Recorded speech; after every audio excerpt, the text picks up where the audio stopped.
नमस्कार मैत्रिणींनो, @आरतीज किचन 27 चॅनलवर आपल्या सगळ्यांचं स्वागत आहे। आज आपण वांग्याची भाजी बनवणार आहे, पण ती थोडीशी वेगळ्या पद्धतीने। तर त्यासाठी मी कढई ठेवली, कढईत जिरे आणि मोहरी टाकून घेतलेली आहे। कढीपत्ता असेल तर नक्की टाका। आणि आता मी इथे एक कांदा घेतलेला आहे मोठा, पण तो छोटा चिरून घेतलेला आहे। त्याला कांद्याला आपल्याला छानपैकी लाल करून घ्यायचं आहे, कारण की जर कांदा लाल नाही झाला तर मग भाजीच्या चवीमध्ये थोडा फरक पडू शकतो। आता त्याच्यातच कांद्याबरोबरच मी टोमॅटो टाकलेले आहे। आता आपण याला छान मंद गॅसवर शिजू देऊया, टोमॅटो पूर्ण गळू दे। तोपर्यंत पहा, इथं मी एकदम ताजी गावाकडची अगदी शेतातून आत्ताच तोडून आणलेली वांगी आहेत ही। तर ती छानपैकी त्याला 4 खापा केलेल्या आहेत, त्याच्या भरून करायचं आपल्याला वांग, पण ते वाटाण्याबरोबर करायचं आहे।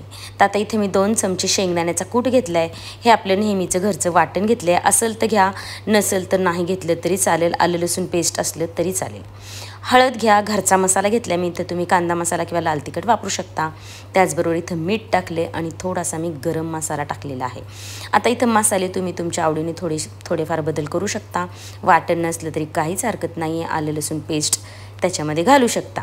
आता हे छानपैकी वाटण आपण ह्या वांग्यामध्ये भरून घ्यायचं आहे। इथं कुटाची थोडी भरडच ठेवा, जास्त बारीक काही करून घेऊ नका। मी इथं आलं लसूण पेस्ट टाकलं नाही आहे, कारण वाटणामध्ये माझं आलं लसूण पेस्ट होतं म्हणून। ठीक आहे, मसाल्याचं प्रमाण आणि मीठ तुम्ही तुमच्या चवीनुसार घेऊ शकता। हे छानपैकी मसाले वांग्यामध्ये दाबून भरा, नंतर ते निघणारच आहेत, थोडेफार तरी निघतातच। आता कांदा टोमॅटो छान परतून झाले, आपण त्याच्यामध्ये वांगी टाकूया आणि त्याबरोबर तो उरलेला मसाला जर काय असेल तर तो सुद्धा टाकून घ्या आणि याला मोठ्या गॅसवर छानपैकी परतूया। त्याचबरोबर मी वाटाणेसुद्धा परतते।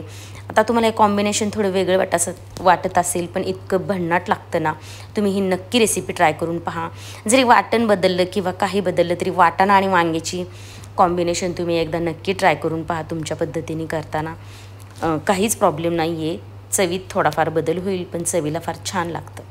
पहा, मी मस्तपैकी त्याला असं थोडासा गॅस बारीक केला आणि झाकण ठेवून त्याला छानपैकी वाफ देऊन घेतली, त्यामुळे वांगं लवकरसुद्धा शिजेल आणि दिसायलाही ते छान दिसतं। आता मी त्याच्यात 1 ग्लास गरम पाणी ओतलेलं आहे, ते मिक्स करूया आणि मंद गॅसवर आपण ही भाजी शिजून घेऊया। एकदम भन्नाट भाजी लागते, भाकरीबरोबर चपातीबरोबर तुम्ही खाऊ शकता। पाहू शकता 10 ते 15 मिनटात भाजी शिजून मस्त रेडी झालेली आहे। त्याला छान तेल सुटलेलं आहे, वाससुद्धा त्याचा एकदम घमघमाट छान सुटलेला आहे। नक्की भाजी ट्राय करा। रेसिपी आवडली तर लाईक शेअर सबस्क्राईब नक्की करा। धन्यवाद।